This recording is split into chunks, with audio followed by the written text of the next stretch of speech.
صرف برف ہے، کہیں صرف پہاڑ ہے، کہیں صرف سمندر ہے، مگر آج ہندوستان میں اس نور کی جلوہ گری دیکھو، اس نور کا فیضان دیکھو۔ یہ نور آیا تو ہر موسم پہلے ہندوستان میں آیا، اب ہر موسم ہندوستان میں، اسی لیے کہا سارے جہاں سے اچھا ہندوستان ہمارا، ہم بلبلیں ہیں اس کی یہ گلستاں ہمارا۔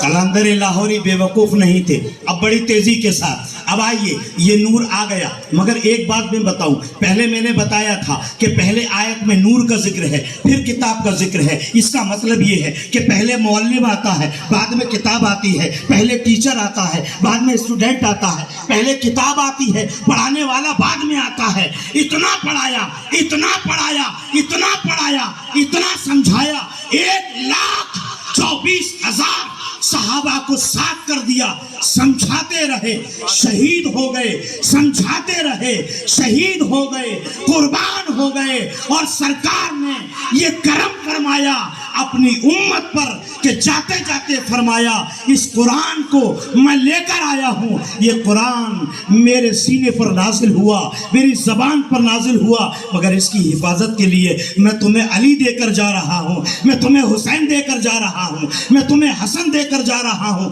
میں اس حدیث کو جب پڑھ رہا تھا میرے ذہن میں ایک بات آتی ہے، اے اللہ کے رسول، صدیق کا کوئی جواب نہیں، فاروق کا کوئی جواب نہیں، عمر کا کوئی جواب نہیں، عثمان کا کوئی جواب نہیں، آپ کا ایک ایک صحابی اپنی جگہ آفتاب ہے، مہتاب ہے، مگر یا رسول اللہ آپ نے جب کہا یہ قرآن اور اب اہل بیت دے کر جا رہا ہوں، قرآن کے ساتھ اہل بیت کے ساتھ قرآن، کیا یا رسول اللہ آپ نے صدیق کے بارے میں کیوں نہیں کہا؟ آپ نے فاروق کے بارے میں کیوں نہیں کہا؟ آپ نے عثمان کے بارے میں کیوں نہیں کہا؟ یہ کیوں نہیں کہا؟ میں صحابہ دے کر جا رہا ہوں۔ صدیق کا جواب ہے نہیں، صدیق کی صداقت کا کوئی جواب نہیں، ان کا جواب کیسے ہوگا؟ ان سے تو سرکار نے فرمایا یا ابا بکر لم یعرفنی حقیقتاً غیر ربی، اے ابو بکر میری حقیقت کو میرے رب کے سوا کوئی نہیں جان سکتا۔ ابو بکر جیسا صحابی مگر قرآن کا ساتھی نہیں بنایا۔ میں نے استاد محترم سے پوچھا، اے میرے استاد محترم یہ بتائیے 1,24,000 صحابہ قرآن کا ساتھی کسی کو نہیں بنایا، لیکن جب قرآن کا ساتھی بنانے کی بات آئی فرمایا یہ اہل بیت قرآن کے ساتھ ہے، قرآن اہل بیت کے ساتھ ہے۔ یعنی کیا مطلب؟ اگر تم کو قرآن سمجھ میں نہ آئے تو علی سمجھائیں گے، اگر قرآن سمجھ میں نہ آئے تو تمہیں فاطمہ سمجھائیں گی، اگر قرآن سمجھ میں نہ آئے، اگر یزید کی سمجھ میں میدان کارزار میں قرآن نہیں آئے گا یہ حسین ابن علی سمجھائیں گے۔ اسی لیے صحابی کب تک؟ صحابی کہتے کسے ہیں؟ صحابی بنتا کیسے ہے؟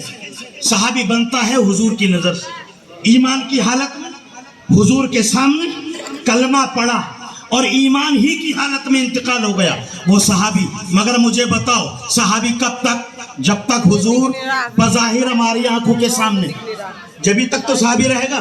توجہ چاہوں گا، آل رسول کو قرآن کے ساتھ جوڑنے کا نقطہ میری سمجھ میں جب آیا، یا رسول اللہ صحابہ کو قرآن کا ساتھی نہیں بنایا اس لیے کہ صحابہ حضور کے زمانے تک اور حضور کے بعد، اب جو صحابہ کو دیکھے وہ تابعی، جو تابعی کو دیکھے تابع تابعی۔ اب آل رسول کا معاملہ الگ، صحابی حضور کی زندگی میں تو قرآن تنہا رہ جاتا، اس لیے اللہ نے قرآن دیا تو ساتھ میں نور کی روشنی دی۔ ایک وقت ایسا نہ آئے کہ قرآن تنہا رہے اور نور ساتھ نہ رہے۔ اگر صحابہ کو قرآن کا ساتھی بنایا جاتا تو صحابہ جاتے رہتے، قرآن کی میت ختم ہو جاتی، قرآن کا ساتھ ختم ہو جاتا۔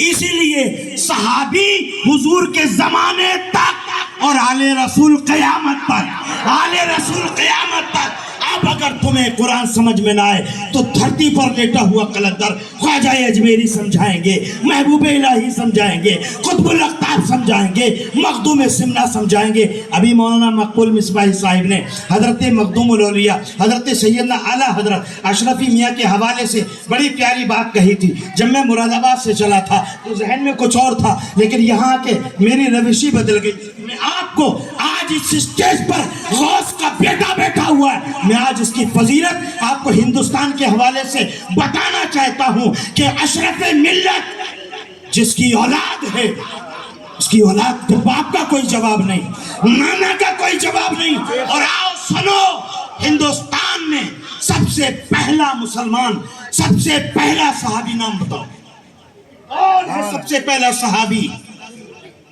پنجاب کے علاقے میں ایک گاؤں ہے بٹنڈا، سنا ہے آپ حضرت؟ جی معذرت کے ساتھ صرف 1 منٹ لوں گا.